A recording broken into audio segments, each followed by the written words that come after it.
अस्सलाम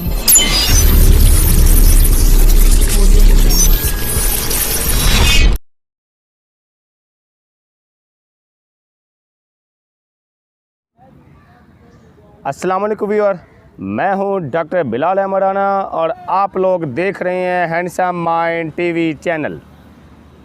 मुझे उम्मीद है मेरे तमाम व्यूअर खैर वाफियत से होंगे और आज हम बात करेंगे एक कामयाब बिजनेसमैन की कि वो कौन सी टेक्निक हैं, वो कौन सी आदतें हैं, वो कौन से पॉइंट हैं जिसकी वजह से आप लोग कारोबार में कभी नाकाम नहीं हो सकते। वो टेक्निक, वो काबिलियतें, वो पॉइंट, उन पे आज हम बात करेंगे।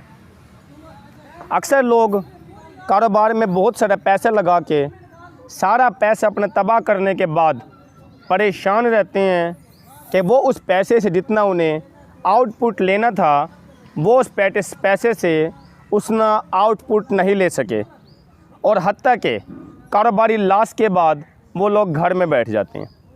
आज हम बात करेंगे आप अपने कारोबार को किस तरह से रनिंग में लेके आएँ, कौन सा कारोबार किया जाए, किस जगह पर किया जाए और आप लोगों के लिहाज से कौन सा कारोबार कितना सूटेबल है जो आप लोगों को सिर्फ फ़ायदे का बाइस बने।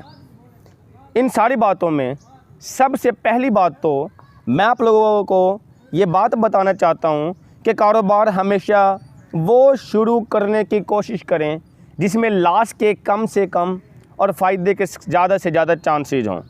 मिसाल के तौर पर कुछ चीज़ों का कारोबार ऐसा है कि अगर वो चीज़ अगर आप स्टॉक कर लें, उन चीज़ों का स्टॉक करने के बाद अगर वो चीज़ें अगर आपकी मार्केट में सेल नहीं भी होती तो भी आपका जो वो कीमत फ़रोख्त, कीमत ख़रीद था, आप उस चीज़ों को उतनी ही मिकदार में जहाँ से ली हुई होती है वहीं पर वापस कर देते हैं और इस तरह आप नुकसानात से बच सकते हैं।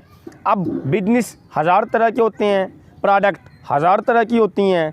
मार्केट में बहुत सारी ऐसी प्रोडक्ट हैं कि जिनको आप सिर्फ अपने पास मखसूस मिकदार में लेके सेल करने की कोशिश करें। अगर आप लोग उसको सेल करने में नाकाम रह जाते हैं तो उस सूरत हाल के अंदर जो वो प्रोडक्ट के ऊपर आपने इन्वेस्ट किया था वो उतनी प्रोडक्ट वापस चली जाती हैं।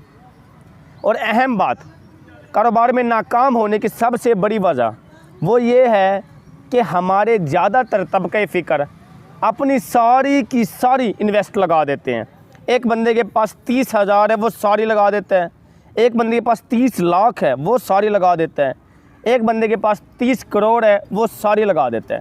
भाई कारोबार कभी भी ऐसे नहीं हो सकता, वरना लॉस के अगर प्रॉफिट हुआ तो well and good, depend on your luck, और अगर लॉस हुआ तो फिर आप सारी ज़िंदगी के लिए आप अपने कारोबार को लॉस करने के बाद घर में भी बैठ सकते हैं। इसीलिए सबसे पहला काम आप लोग ये कोशिश करें कि आप अपने इन्वेस्ट के 3 हिस्से कर लें। 3 हिस्सों में से एक हिस्सा आप अपने कारोबार पे लगा दें, दूसरा हिस्सा आप सर्कल में रखें, सर्कल से मुराद लोगों के साथ मामलात और लेन देन में रखें, जबकि तीसरा हिस्सा उसको बैकअप पे रखें। अगर आप लोगों ने तीसरे हिस्से को बैकअप पे ना रखा और अगर आपको कारोबारी लॉस हो गया तो उस सूरत हाल में आप संभल नहीं पाएंगे।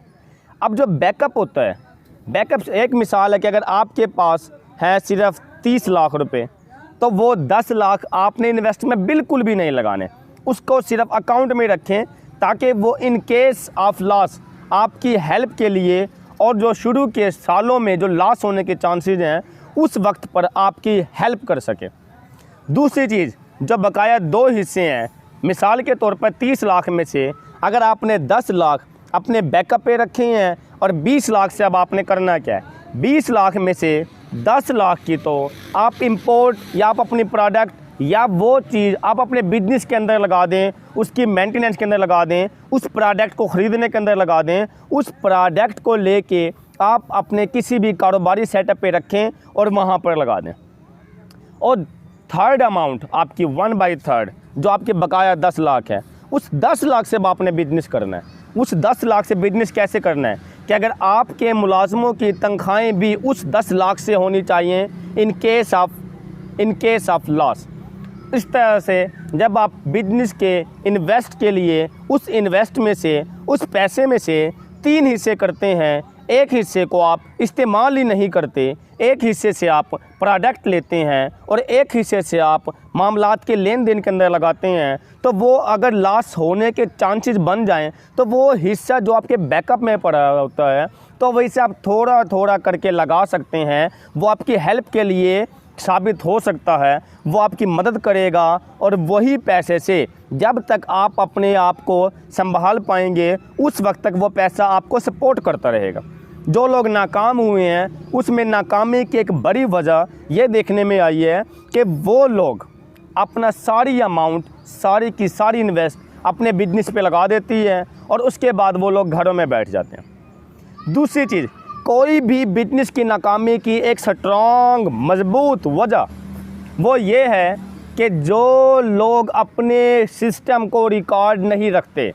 मिसाल के तौर पर हमारे यहाँ 99% मैंने बिजनेसमैन देखे हैं जो सिस्टमेटिकली रिकॉर्ड नहीं रखते अपनी प्रोडक्ट का, कि कितना पैसा कहाँ से आया, कहाँ चला गया, कितनी प्रोडक्ट कहाँ से आई, कहाँ चली गई। शाम को बैठ के टैली नहीं करते, थके हुए होते हैं, घरों में चले जाते हैं। अब वो चीज़ टैली ना करने की वजह से, वो चीज़ रिकॉर्ड में ना रखने की वजह से, वो चीज़ कंप्यूटर और खाते में ऐड ना करने की वजह से कारोबारी लॉस आते हैं।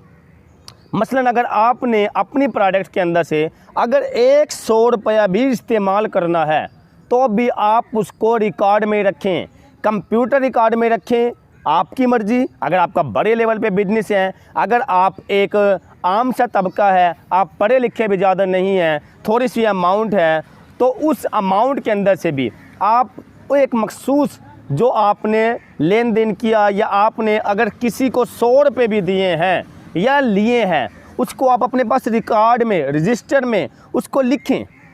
शाम को कारोबार के या दुकान के या सेटअप के या किसी ऑर्गेनाइजेशन के या कोई फैक्ट्री, कारखाने, मिल्स के क्लोजिंग के वक्त उसको टैली करें। अब टैली करना क्या होता है कि जब शाम को बैठ के आप देखते हैं कि मेरे पास इतनी प्रोडक्ट थी या मैंने इतना माल लिया था, इतना मेरे पास बकाया। कैसे?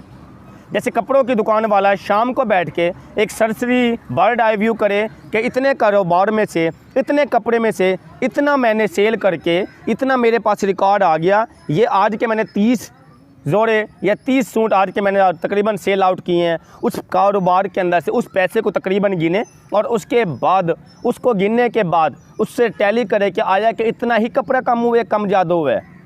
और इसके बाद अलावा अगर एक ने जूतों का कारोबार करना उसको टैली करे, अगर एक ने किसी और चीज़ का कारोबार करना है, कोई बंद थैले का, मुख्तलिफ़ चीज़ों के प्रोडक्ट को स्टोर करने का, तो उसको टैली करे, उसको रिकॉर्ड में रखें, उसको गिनती के अंदर रखें। अगर आपने 100 रुपया भी किसी को दिया है तो उसको रिकॉर्ड में रखें और वो रिकॉर्ड, वो रजिस्टर, वो खाता हर लम्हे आप अपने साथ संभाल के रखें। अगर आपसे का किसी से पैसे में कोई लेन देन हो जाता है, कोई ऊपर नीचे हो जाता है, ताकि वो चीज़ आपको एंड टाइम पे आप उस बंदे को दिखा सकें, भाई ये देखें जी, ये चीज़ आपके सामने थी और हमने ये काम इस तरीके से लिखा हुआ था, फ़लाँ तारीख को इतनी अमाउंट आपके पास चली गई है। और तीसरा जो अहम काम करने का है वो ये है कि आप लोग अपनी बैठक दें। अब बैठक देना क्या होती है? बैठक कामयाब बिजनेसमैन से जब भी पूछें तो उसकी सबसे बड़ी वजह ये होती है कि वो बैठक देते हैं।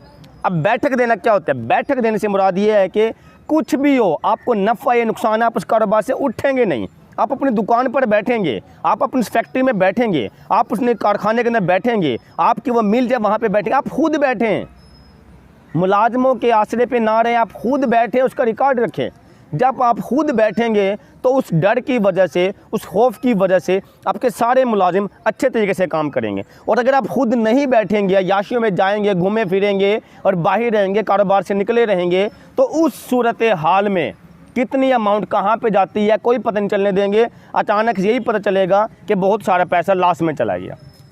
और अहम बात जो करने की है वो ये है कि आप अपने कारोबार में अल्लाह को हिस्सेदार बना लें, अल्लाह की ज़ात को हिस्सेदार बना लें। जब अल्लाह की ज़ात को आप लोग हिस्सेदार बनाते हैं, आप कभी नाकाम नहीं हो सकते। अब अल्लाह की ज़ात को हिस्सेदार बनाने से क्या मुराद है?